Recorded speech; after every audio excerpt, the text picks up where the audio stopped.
Manusia itu siapa? Manusia itu mangkanat mahasinuhu masawiyah fakai falatakunu masawihi masawiyah. Manusia itu orang ketika baik saja salah, apalagi pas salah. Coba saya misalnya pidato begini, di atas panggung saya orang alim pidato nasihati orang. Di saat yang sama seperti yang tanya Mas Firdan tadi, ada agak sopannya. Di situ ada mungkin orang yang lebih sepuh timbang saya.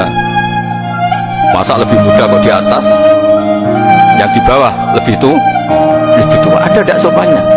Mau nggak pidato disuruh, mau di atas disuruh, nggak sopan sama yang. Tapi misalnya yang paling sepuh pidato nggak pernah ngaji kok pidato, terus gimana? Artinya ketika kita baik saja ada salahnya, apalagi pas salah. Sebab itu ajaran Rasulullah itu suruh berdoa Rabbana dzolamna anfusana. Sebelum minta itu merasa ya Allah kita ini mendolimi diri kita sendiri, karena dalam pilihan-pilihan itu pasti ada salahnya. Coba misalnya Anda bangun masjid habis 2 miliar, yang harusnya 1 miliar sudah jadi. Terus nanti suatu saat ketemu Allah ditanya, itu ada orang miskin, fakir miskin, yatim, andai kan kamu sumbang 1 miliar itu sejahtera semua, gara-gara kamu bangun masjid terlalu mewah. Ya tapi kadang-kadang orang kebaikannya itu orientasinya bangun masjid, gak tertarik nyumbang fakir. Saat itu cara berpikir gitu mau apa? Tapi kalau dia mau luhur manusia terbaik karena bangun masjid 2 miliar, coba diaudit secara kepentingan syar'i. Penting mana dengan ngasih makan fakir miskin? Penting mana dengan menikahkan janda misalnya?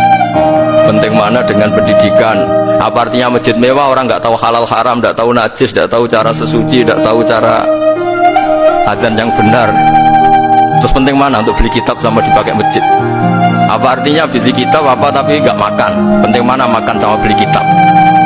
Ada auditnya.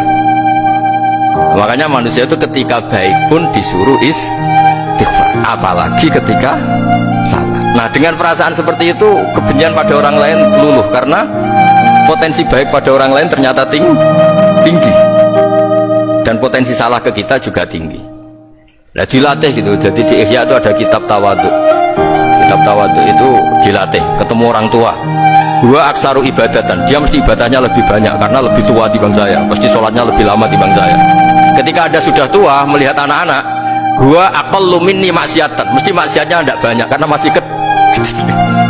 Terus ketika melihat orang fasik maksiat, la'allahu yatubu alaih fa innahu tawwabur rahim, mungkin Allah memberi tobat. Bisa saja Umar itu ingin bunuh Nabi tapi Allah memberi tobat. Yang sowan kiai saja tidak mesti dapat tobat. Umar ingin bunuh Nabi tapi Allah memberi tobat, akhirnya ya tobat jadi Islam yang baik. Dalam sejarah Wali Songo Kalijogo sowan Sunan Bonang itu ingin garong tapi malah jadi muridnya jadi wali. Kalau Allah sudah menghendaki tidak ada ya. Perang Uhud orang Islam kalah itu karena panglimanya siapa? Khalid bin Walid, tapi dia malah yang dapat hidayah. Nah, sama orang yang sekarang Anda benci, bisa saja Allah merencanakan ada apa? Hidayah di situ. Dan kita yang merasa benar, jangan saja ada rencana Allah bikin kita su'ul khotimah, na'udzubillah min dzalik, kan tidak pernah tahu. Nah, dari tidak pernah tahu itu orang diusahakan tawadhu. Wa ma adri ma yuf'alu bi wala bikum, kita tidak pernah tahu. Makanya meskipun saya ini kiai, terus kata orang banyak itu ketok, kalau istighfar ya nangis betul kan? Coba kan nggak perlu di depan umum, nanti ada penampilan kan ribet kan nanti. Dan nangis nggak ikhlas, nggak mutu.